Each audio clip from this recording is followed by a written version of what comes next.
नमस्कार दोस्तों। देखिए, हम बात कर रहे थे राजस्थान के भूगोल पर। राजस्थान के भूगोल पर अब तक बात करें तो अब तक जो है हमारी चर्चा राजस्थान के भौतिक प्रदेशों पे हो रही थी और उसमें भी अब तक हम लगभग 2 पार्टों पे अपनी चर्चा पूरी कर चुके हैं। बात करें आगे तो आगे हम तीसरे भौतिक प्रदेश को स्टार्ट करते हैं। तो आप पता है तीसरे भौतिक प्रदेश का नाम क्या है? पूर्वी मैदानी प्रदेश। तो देखिए, जैसे कि आपको पता होगा, हमारा इस तरह से कुछ राजस्थान का मैप है ये। इसमें हमने राजस्थान को कुल 4 भौतिक प्रदेशों में विभाजित किया था। अरावली पर्वतमाला जो है वो राजस्थान को लगभग 2 हिस्सों में बांटती है।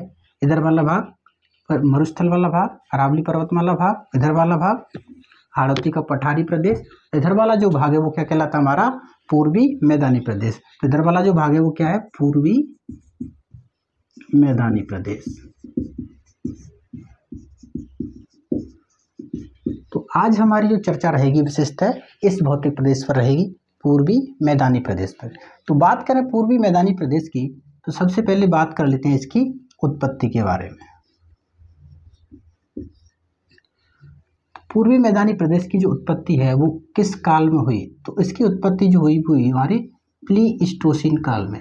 प्लीस्टोसीन काल में। इसी का दूसरा नाम मिलता है प्लायोटीन काल। प्लायोटीन काल। उसके बाद में बात करें इसके अवशेष की कि हमारा पूर्वी मैदानी जो प्रदेश है वो किसका अवशेष है। तो ये बातें मैं तुम्हें पहले ही बतला चुका हूँ। ये किसका अवशेष है? ये है हमारा टेथिस सागर का। टेथिस सागर का अवशेष है। इसके बाद हम बात करें पूर्वी मैदानी प्रदेश की जनसंख्या की, या उससे पहले क्षेत्रफल की बात करें तो क्षेत्रफल है लगभग पूर्वी मैदानी प्रदेश का वो है लगभग 23%। इस संपूर्ण राजस्थान का लगभग कितना प्रतिशत क्षेत्र रखता है? 23% क्षेत्र रखता है। अब बात करें जनसंख्या की तो पूर्वी मैदानी प्रदेश में राजस्थान की जो कुल जनसंख्या है उसकी लगभग 40% जनसंख्या जो है वो निवास करती है। ये किसके अनुसार है? जनगणना 2011 के अनुसार है। जनगणना 2011 के अनुसार है। उसके बाद हम बात करें तो उसके बाद हम बात करते हैं हम वर्षा की कि इस मैदानी क्षेत्र में वर्षा जो है वो कितनी होती है?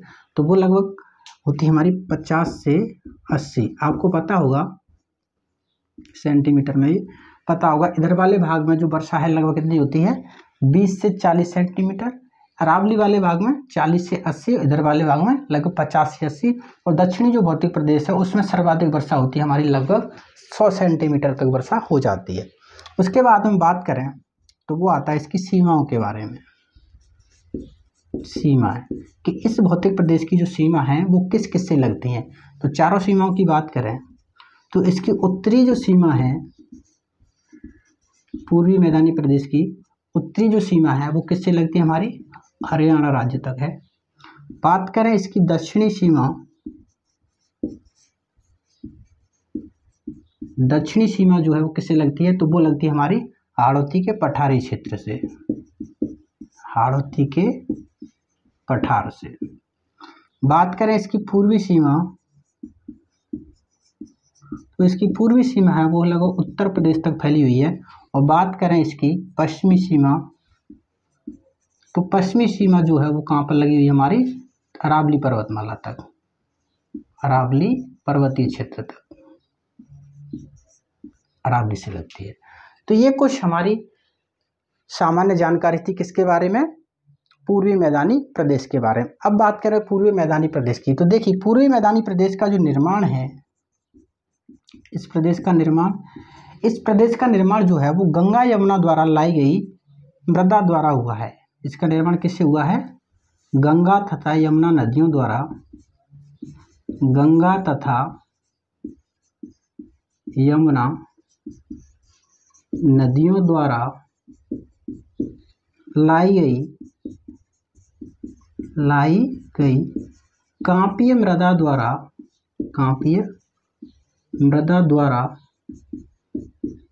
इस क्षेत्र का निर्माण हुआ है।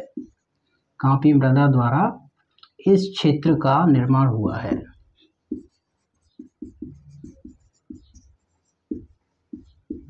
निर्माण हुआ है। तो पूर्वी मैदानी प्रदेश का निर्माण किन नदियों द्वारा हुआ है? तो वो आएगा हमारा गंगा तथा यमुना नदियों द्वारा। अगर आपसे पूछे पूर्वी मैदानी प्रदेश पूरे का निर्माण, तो आपको क्या बताना है? गंगा तथा यमुना नदियाँ। अभी हम इसके वर्गीकरण के बाद हम बात करेंगे, फिर बात करेंगे कि प्रत्येक भाग का निर्माण प्रत्येक विशेष नदी द्वारा किया गया है। तो बात करें इसके वर्गीकरण की, तो मैं आपको ये पहले पढ़ा चुका हूँ हालांकि। तो पूर्वी मैदानी प्रदेश को नदियाँ बेसिनों के आधार पे कुल कितने भागों में बांटा गया है? 4 भागों में बांटा गया है। कितने भागों में? 4 भागों में। किसके आधार पे बांटा गया? ये नदीय बेसिनों के आधार पे बांटा गया है। जैसे कि उत्तर वाला जो भाग है इसका, ये वाला भाग अलवर वाला, अलवर तक, तो ये भाग कहलाता है हमारा बाणगंगा बेसिन। बाणगंगा बेसिन, ठीक है ना। उसके बाद में इधर वाला जो भाग है, दक्षिण वाला भाग, ये वाला भाग कहलाता है हमारा माही बेसिन। माही बेसिन। और चंबल का जो क्षेत्र है वो क्षेत्र कहलाता है हमारा चंबल बेसिन। चंबल बेसिन। और इधर चंबल के पश्चिम वाला जो भाग है वो कहलाता है हमारा बनास बेसिन। बनास बेसिन। तो नदीय बेसिनों के आधार पर पूर्वी मैदानी प्रदेश को कितने भागों में बांटा गया है? 4 भागों में बांटा गया है। कौन कौन से? बाणगंगा बेसिन, चंबल बेसिन, माही बेसिन, बनास बेसिन।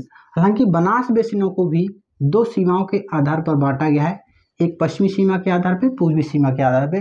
तो बनास बेसिन की जो पश्चिमी सीमा है वो निर्धारित करती है किशनगढ़ अजमेर का मैदान, और पूर्वी सीमा जो है वो निर्धारित करती है हमारी मालपुरा करौली का मैदान। उसके बाद में एक बात रह गई, वो आप लिख लीजिए, इनका अक्षांशीय और देशांतरी विस्तार। बात करें इस मैदान की तो देखिए, अक्षांशीय विस्तार जो है उसका स्टार्ट होता है, वो होता है हमारा 23 डिग्री 10 मिनट उत्तरी अक्षांश से लेके, इसके फैलाव की बात करें तो 23 डिग्री 10 मिनट उत्तरी अक्षांश से लेके 27 डिग्री 10 मिनट उत्तरी अक्षांश तक। उत्तरी अक्षांश तक। तो ये तो है इसका अक्षांशीय विस्तार। बात करें इसके देशांतरी विस्तार की, तो देशांतरी विस्तार है इसका वो है 74 डिग्री 50 मिनट पूर्वी देशांतर से लेके 74 डिग्री 50 मिनट पूर्वी देशांतर से लेके 77 डिग्री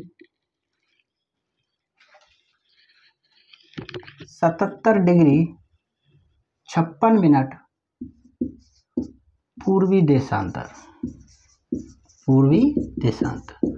तो ये इसके अक्षांशीय और देशांतरीय विस्तार है। मैं इनको यहाँ पे लिख देता हूँ, अक्षांशीय विस्तार लिख लो आप। पूर्वी मैदानी प्रदेश का अक्षांशीय विस्तार। अक्षांशीय विस्तार क्या है हमारा? अक्षांशीय विस्तार है 23 डिग्री 10 मिनट उत्तरी अक्षांश से लेके, उत्तरी अक्षांश से लेके 27 डिग्री 10 मिनट उत्तरी अक्षांश तक। अक्षांशीय विस्तार क्या है? 23 से लेके 27 के मध्य। बात करें इसके देशांतरी विस्तार की, देशांतरी विस्तार तो वो है हमारा 74 डिग्री 50 मिनट पूर्वी देशांतर। पूर्वी देशांतर से लेके 74 डिग्री 50 मिनट पूर्वी देशांतर से लेके 77 डिग्री 56 मिनट, 77 डिग्री 56 मिनट पूर्वी देशांतर। पूर्वी देशांतर, ठीक है ना। तो अब तक हमने बात की पूर्वी मैदानी प्रदेश की कुछ सामान्य जानकारी। एक बार मैं दोबारा से इसको रिवाइज करा देता हूँ। देखिए, बात करें पूर्वी मैदानी प्रदेश के अक्षांशीय विस्तार की, तो पूर्वी मैदानी प्रदेश का जो अक्षांशीय विस्तार है वो 23 डिग्री 10 मिनट उत्तरी अक्षांश से लेके 27 डिग्री 10 मिनट उत्तरी अक्षांश तक है। बात करें इसके देशांतरी विस्तार की, तो वो है 74 डिग्री 50 मिनट पूर्वी देशांतर से लेके 77 डिग्री 56 मिनट पूर्वी देशांतर तक फैला हुआ है। बात करें इस भाग की उत्पत्ति की, कब हुई, समय की बात करें तो इसकी उत्पत्ति जो है किस काल में हुई? प्लायोटिन कह लो या प्लीस्टोसिन काल कह लो। बात करें इसके अवशेष की, तो पूर्वी मैदानी प्रदेश किसका अवशेष है? टेथिस सागर का अवशेष है। बात करें इस भाग के क्षेत्रफल की, तो यह भाग राजस्थान के कुल क्षेत्रफल का लगभग 23% भाग रखता है। बात करें जनसंख्या की, तो इसमें इस भौतिक प्रदेश में राजस्थान की लगभग 40% जनसंख्या जो है वो निवास करती है। किसके अनुसार? जनगणना 2011 के अनुसार। इस भाग में वर्षा जो है लगभग 50 से लगभग 80 सेंटीमीटर के मध्य में होती है। बात करें इसकी सीमाओं की, तो उत्तरी सीमा हरियाणा से लगती है, दक्षिणी सीमा हाड़ौती के पठारी प्रदेश से लगती है, पूर्वी सीमा उत्तर प्रदेश से लगती है और पश्चिमी सीमा अरावली पर्वतीय क्षेत्र से लगती है। बात करें निर्माण की, इस भौतिक प्रदेश का निर्माण किसके द्वारा हुआ है? तो इस भौतिक प्रदेश का निर्माण जो है गंगा तथा यमुना नदियों द्वारा लाई गई कांपी मृदा के द्वारा हुआ है। उसके बाद हम बात करें वर्गीकरण की, तो इस भौतिक प्रदेश को नदीय बेसिनों के आधार पर कुल कितने भागों में बांटा गया है? 4 भागों में बांटा गया है। Banganga basin, Chambal basin, Banas basin और माही बेसिन। ठीक है ना। अब हम बात करेंगे एक एक बेसिन को, जो 4 बेसिनों में हमने वर्गीकरण किया है उस एक एक बेसिन के बारे में पढ़ते हैं। चलिए, तो देखिए हमने जो अभी वर्गीकरण किया था मैप पर, उसको एक बार डायग्राम के आधार पर देख लेते हैं। तो हमने पूर्वी मैदानी प्रदेश को कितने भागों में बांटा था? 4 भागों में बांटा था। ये वर्गीकरण जो है किस आधार पे है? नदीय बेसिनों के आधार पर, नदीय बेसिनों के आधार पर, बेसिनों के आधार पर पूर्वी मैदानी प्रदेश का वर्गीकरण हम पढ़ रहे हैं। तो एक भाग तो हमने देखा था, वो देखा था बाणगंगा का मैदान, बाणगंगा का मैदान। दूसरा भाग जो है वो हमने देखा था चंबल का मैदान, चंबल का मैदान। 2 भाग जो हमने देखे थे वो थे 3 नंबर का, एक है हमारा माही का मैदान, माही का मैदान, और एक भाग जो है वो है हमारा बनास बेसिन, बनास बेसिन, बनास का मैदान कह लो या बनास बेसिन। बनास बेसिन को हमने 2 भागों में बांटा है। एक है हमारा किशनगढ़ अजमेर का मैदान, जो इसकी पश्चिमी सीमा का निर्माण करना है, किशनगढ़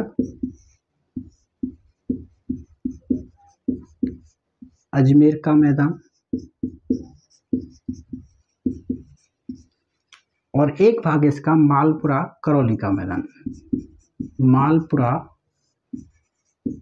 करौली का मैदान, मालपुरा करौली का मैदान। तो पूर्वी मैदानी प्रदेश को हमने नदियों बेसिनों के आधार पर 4 भागों में बांटा था। बाणगंगा का मैदान, चंबल का मैदान, माही का मैदान और बनास का मैदान। बनास के मैदान को फिर हमने 2 भागों में बांटा था, किशनगढ़ अजमेर का मैदान और मालपुरा करौली का मैदान। चलिए अब हम एक एक बेसिन के ऊपर अपनी चर्चा करते हैं। तो देखिए पहला हमारा जो भाग है वो है बाणगंगा का मैदान। आपको प्रत्येक 4 भागों में लगभग 5-5, 6-6 बिंदु याद रखने हैं। जो मुख्य बिंदु हैं वो ही याद रखने हैं, क्योंकि देखो अभी राजस्थान की भूगोल जो है इसमें कुछ परिवर्तन होगा। अभी जो वर्तमान में भर्तियां चल रही हैं वो 2-3 भर्तियां हैं, हालांकि कुछ भर्तियों की कल घोषणा हो चुकी है, जैसे हमारी संगणक की भर्ती है, 1-2 भर्तियां और है जिनकी जो मेन भर्तियां हैं उनकी अभी घोषणा हुई है। तो उनके संदर्भ में अभी हम जो पढ़ रहे हैं ना वही काम आएगा, ठीक है ना। तो अभी आपको इतना याद रखना है। उसके बाद में जैसे ही जिलों की सीमाएं निर्धारित हो जाती हैं, गजट नोटिफिकेशन आ जाता है, हम राजस्थान के भूगोल को दोबारा से पुनः स्टार्ट करेंगे, ठीक है ना। चलिए, तो हम बात कर रहे थे बाणगंगा के मैदान पे। तो बाणगंगा के मैदान की जो विशेषताएं वो लिख लीजिए। इस मैदान का निर्माण, इस मैदान का निर्माण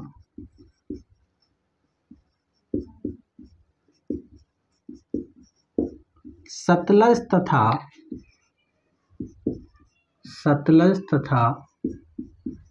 यमुना नदियों के मार्ग परिवर्तन करने के कारण हुआ है, मार्ग परिवर्तन करने के कारण हुआ है, मार्ग परिवर्तन करने के कारण हुआ है। तो बाणगंगा के मैदानी प्रदेश का निर्माण किस कारण से हुआ है? सतलज तथा यमुना नदियों के मार्ग परिवर्तन करने के कारण हुआ है। बात करें वर्तमान समय की, तो वर्तमान समय में इस क्षेत्र में कौन सी नदी बहती है? बाणगंगा नदी बहती है। वर्तमान समय में इस क्षेत्र में बाणगंगा नदी प्रवाहित होती है। बाणगंगा नदी प्रवाहित होती है। बाणगंगा नदी प्रवाहित होती है। आपको पता होगा बाणगंगा नदी राजस्थान की बात करें तो वैसे अभी मैंने पढ़ाया नहीं है, पढ़ेंगे आगे। बाणगंगा नदी जो है इसका उद्गम कहाँ से होता है? बैराठ की पहाड़ियाँ जयपुर से होता है ना, और बंगाल की खाड़ी के अपवाह तंत्र का ये हिस्सा है। बात करें बाणगंगा नदी का जो अपवाह तंत्र है वो कटा फटा एवं लहरदार है, इसलिए इसको उर्मिल का मैदान भी कहते हैं। तो ये बिंदु भी याद रखना। बाणगंगा का अपवाह क्षेत्र, बाणगंगा का अपवाह क्षेत्र कटा फटा एवं लहरदार है। कटा फटा एवं लहरदार है। इसलिए इसे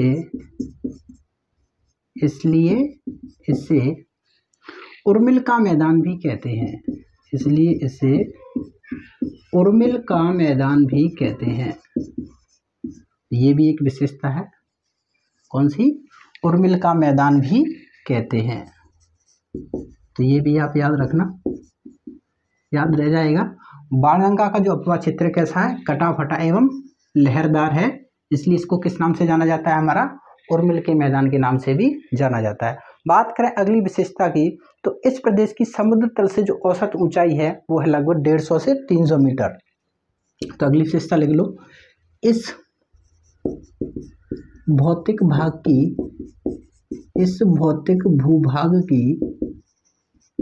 भूभाग की समुद्र तल से औसत ऊंचाई, समुद्र तल से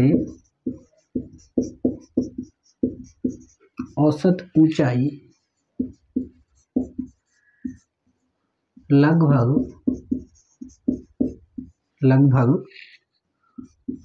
150 से 300 मीटर है। अच्छा, आपके मन में यहाँ पर एक सवाल आया होगा कि यहाँ मैदानी प्रदेश में समुद्र तल से औसत ऊंचाई का क्या मतलब है, पढ़ाने का क्या मतलब है? तो देखिए, जो ऊंचाई का लिखाने का यहाँ पे मतलब है वो ये है कि किसी भी भौतिक प्रदेश का जो विभाजन किया जाता है ना, वो समुद्र तल से औसत ऊंचाई के आधार पर किया जाता है। मतलब अगर कोई मैदान है तो उसकी जो सीमा निर्धारित है वो एक निश्चित सीमा होती है। पहाड़ी है, पठार है और चोटी है, तो इनकी एक जो सीमा होती है ना वो निश्चित होती है। हालांकि मैं इस एक पर्टिकुलर भाग आता है हमारा, उसमें हम पढ़ेंगे, फिलहाल मैंने ये भाग पढ़ाया नहीं है। उसके बाद में एक बिंदु और याद रखना, बाणगंगा के मैदान की क्षेत्र की बात करें तो इसमें शामिल जिले लिख लेना आप। शामिल क्षेत्र या शामिल जिले, शामिल क्षेत्र या जिले। तो देखिए, बाणगंगा के मैदान का जो अधिकांश भाग फैला हुआ है ना, अगर पर्टिकुलर एक ही जिला पूछे तो आप बताना कौन सा जिला? भरतपुर जिला। लेकिन इसका क्षेत्र का जो विस्तार है वो दौसा, अलवर और हमारा जयपुर जिले में ही है। तो शामिल जिले लिख लो, जयपुर, दौसा, अलवर और भरतपुर। सर्वाधिक भरतपुर में है और न्यूनतम पूछे तो दौसा में। ठीक है ना? सर्वाधिक पूछे तो भरतपुर में है और न्यूनतम पूछे तो किस में है? दौसा जिले में। तो ये था हमारा एक भाग, कौन सा? बाणगंगा का मैदान। अब बात करते हैं पूर्वी मैदानी प्रदेश के दूसरे भाग पर।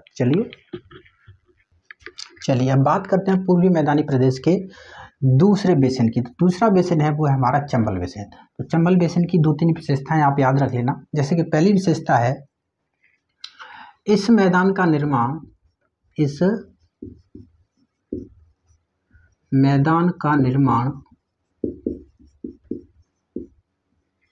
चंबल तथा उसकी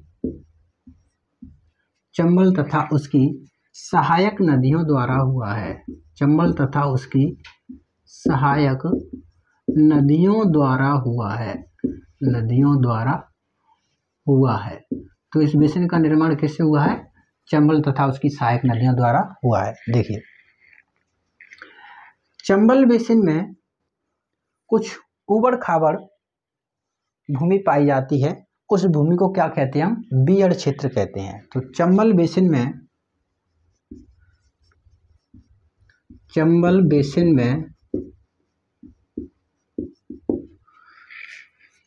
उबड़ खाबड़ एवं कटी फटी भूमि पाई जाती है जिसे बीहड़ भूमि कहते हैं। जिसे बीहड़ भूमि कहते हैं। तो चंबल बेसिन में जो उबड़ खाबड़ एवं कटी फटी भूमि पाई जाती है उसे क्या कहते हैं? बीहड़ भूमि कहते हैं। बीहड़ भूमि का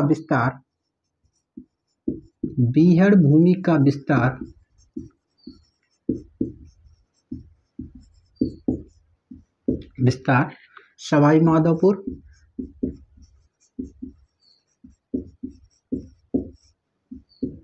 करौली तथा धौलपुर जिले में सर्वाधिक है। धौलपुर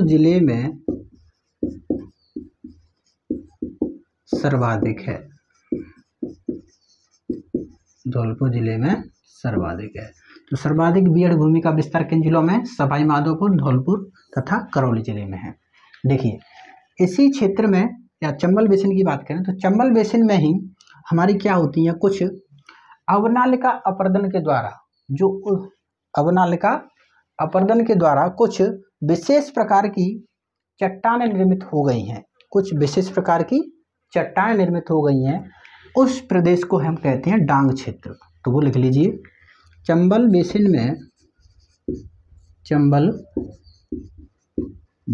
में अवनालिका अपर्दन द्वारा, देखिए जो जलीय अपर्दन होता है ना उसे अवनालिका अपर्दन कहते हैं। अवनालिका अपर्दन द्वारा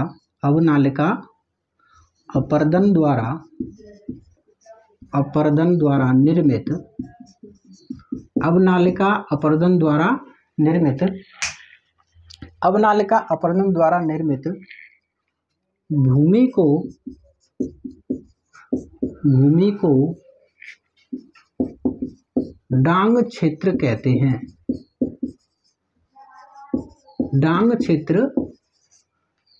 हैं। चंबल बेसिन में अवनालिका अपरदन द्वारा निर्मित भूमि को किस क्षेत्र से? डांग क्षेत्र के नाम से जाना जाता है। डांग क्षेत्र में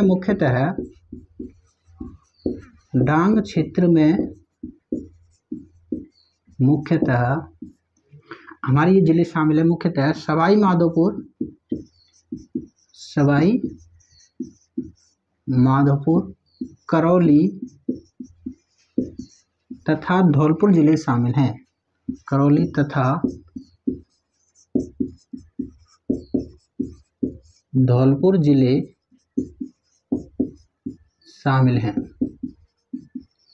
शामिल हैं। देखिए, यहाँ से दो प्रकार के क्वेश्चन बनते हैं। सर्वाधिक डांग क्षेत्र पूछे आपको, सर्वाधिक डांग क्षेत्र का विस्तार, तो आप बताओगे सवाई माधोपुर। डांग की रानी पूछे तो बताओगे करौली, और डांग का राजा पूछे तो बताओगे धौलपुर। 3 प्रकार के क्वेश्चन है। सर्वाधिक डांग क्षेत्र का विस्तार पूछे तो सवाई माधोपुर, डांग की रानी करौली, और डांग का राजा धौलपुर। लिख लो, डांग की रानी, इसको राजा, ये तो राजा रानी हो गए। उसके बाद में सर्वाधिक डांग क्षेत्र का विस्तार, सर्वाधिक डांग क्षेत्र का विस्तार, डांग क्षेत्र का विस्तार। उसके बाद में एक लास्ट बिंदु और लिख लो, चंबल बेसिन क्षेत्र में शामिल जिले,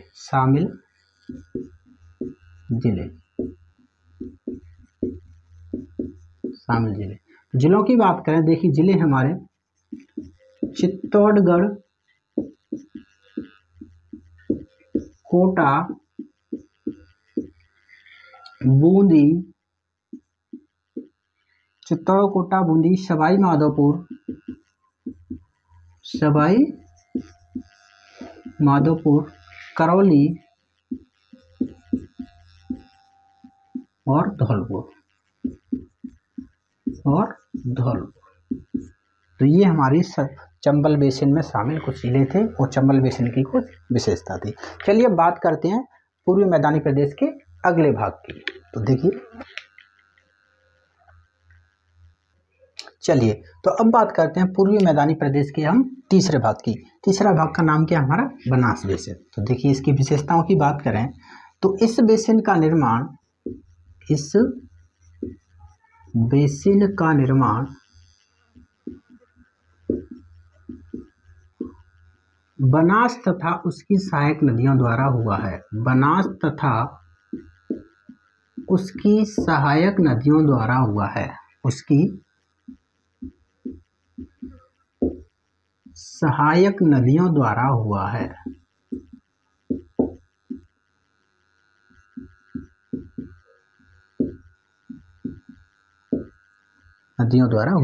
तो बनास बेसिन का निर्माण बनास तथा उसकी सहायक नदियों द्वारा हुआ है। ठीक है ना। बात करें अगली विशेषता की, तो बनास बेसिन की मैंने बताया था पश्चिमी सीमा कौन निर्धारित करता है? किशनगढ़, अजमेर का मैदान निर्धारित करता है। और पूर्वी सीमा कौन निर्धारित करता है? पूर्वी सीमा मालपुरा, करौली का मैदान निर्धारित करता है। लिख लीजिए, बनास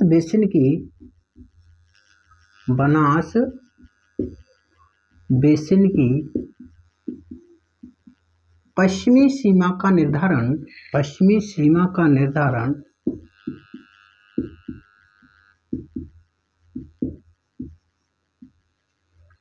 किशनगढ़, अजमेर का मैदान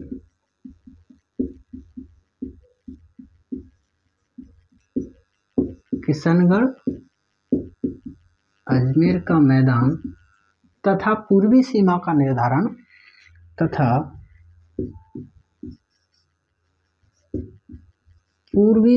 का निर्धारण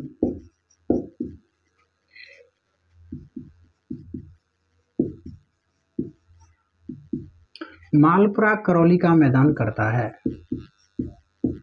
मालपुरा कहाँ पर है? करौली में। मालपुरा करौली का मैदान करता है। ठीक है। तो बनास बेसिन की पश्चिमी सीमा का निर्धारण कौन करता है? किशनगढ़, अजमेर का मैदान। और पूर्वी सीमा का निर्धारण कौन करता है? मालपुरा, करौली का मैदान। बात करें अगली विशेषता की, तो इस बेसिन की समुद्र तल से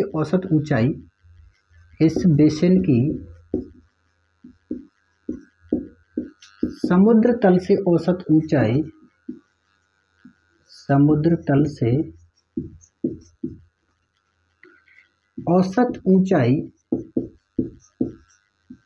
औसत ऊंचाई